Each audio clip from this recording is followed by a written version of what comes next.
Okay, today we're diving into this really powerful story from an educator that totally reframes how we think about a child's learning journey. It's about looking past the textbooks and finding the real reasons a kid might be struggling. And it all kicks off with this simple but honestly pretty profound idea. So this quote from Stasha Tauscher, it's just the perfect way to kick things off. It's a reminder to see the child who's right there in front of us, with their own world, their own challenges, their own story, right now. And that's exactly where this story of ours really begins. All right, so our story takes place in these really unique sessions called elevation classes.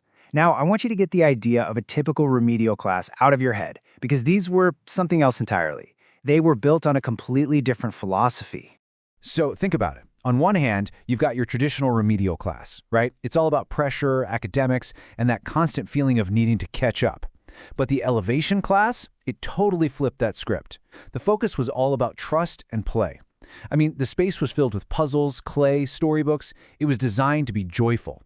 It was actually so much fun that the other kids were kind of jealous of the ones who got to go.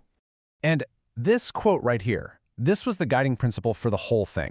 The entire approach was built on this one super powerful truth. The idea was simple. Before you can even think about academic support, you have to build a foundation of trust. This educator knew, deep down, that connection was the key that was going to unlock everything else. Okay, so into this very special class comes this young kid. He was recommended because, he was having a tough time hitting those standard classroom milestones. But the teacher didn't just pull out the flashcards and worksheets. Nope. The approach here was way more human. Look at this. The first steps had absolutely nothing to do with the curriculum. It was all about building a connection. They were building puzzles, shaping clay, drawing pictures, and maybe most importantly, just talking. The whole point was to create a safe space where this child could finally open up and feel heard. And you know what? It worked. That trust started to grow. Okay, and this is where the story gets really interesting. As that trust got deeper and deeper, the educators started to notice something that wasn't about the child's ability to learn letters or numbers at all. A completely different, much more subtle pattern started to pop up in their conversations. Yeah, slowly but surely, a clue to the real problem started to surface, and it all had to do with when this kid was and wasn't actually in school. And there it was. The pattern was so clear once you saw it. The child was consistently absent on Mondays and Fridays. This wasn't just some random thing. It was the key to understanding his struggle. The big question, of course, was why? What was going on with Mondays and Fridays? Well, thanks to that trust they built, the reason came out in their conversations. His family's life was just really busy. Lots of late-night outings, weddings, and travel. Sundays would often end super late, which made Monday mornings pretty much impossible. And then Fridays, well, they were often skipped to get a head start on a long weekend. So he was constantly in this state of playing catch-up, not because he couldn't learn, but because, well, he just wasn't there to learn. And that was the light bulb moment. Just, wow. You realize that all the academic help in the world couldn't solve a problem that wasn't academic in the first place. The real barrier to his learning was way outside the classroom walls. And that single insight, it changed absolutely everything. So with this new understanding, the educator's whole approach shifted. Dramatically. It wasn't about teaching the curriculum anymore. It became about nurturing the small, but incredibly significant change in the child's own sense of ownership and control.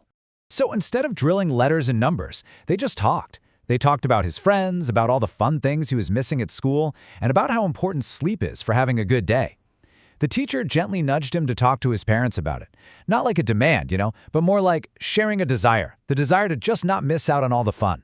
And then it happened. One morning during the school assembly, the big breakthrough. The boy spots his teacher. His whole face just lights up, and he calls out to her. She smiles and says, "Yes, it's Monday." And what he says next, well, this was the real victory. Just think about that moment. He was so incredibly proud of himself. He had taken ownership. He advocated for his own needs, not because of some academic pressure, but because he genuinely wanted to be there, to be part of his school community. This was so much bigger than attendance. This was about empowerment. So this one beautiful little story really leads us to a much bigger universal lesson, doesn't it? It shows us a profound truth about education. Sometimes the most important work a teacher does has absolutely nothing to do with a lesson plan. And really, this all boils down to one critical concept: readiness. See, learning isn't just about throwing information at a kid. A child has to be ready to learn, emotionally, socially, and physically. If a child's exhausted or anxious or just feels disconnected, well, that learning is just never going to take root. It can't. So what are the big takeaways from all this? Well, first, that academic struggles are often just symptoms of something else going on. Second, that connection and trust, they are the absolute foundation for real learning. And finally, that the most important milestones, they aren't always what you see on a report card. Sometimes the biggest victory of all is just showing up on a Monday. I think this quote just says it all, doesn't it? It completely redefines what success looks like. It's not always about the grades or hitting those official milestones. The real victories are in those little human moments. A Monday attended, a smile that you get back, that feeling of confidence being restored. And so that leaves us with something to think about for sure.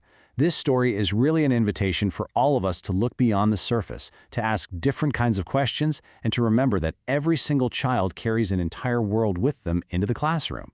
So the final question is, what happens when we take the time to understand that world first?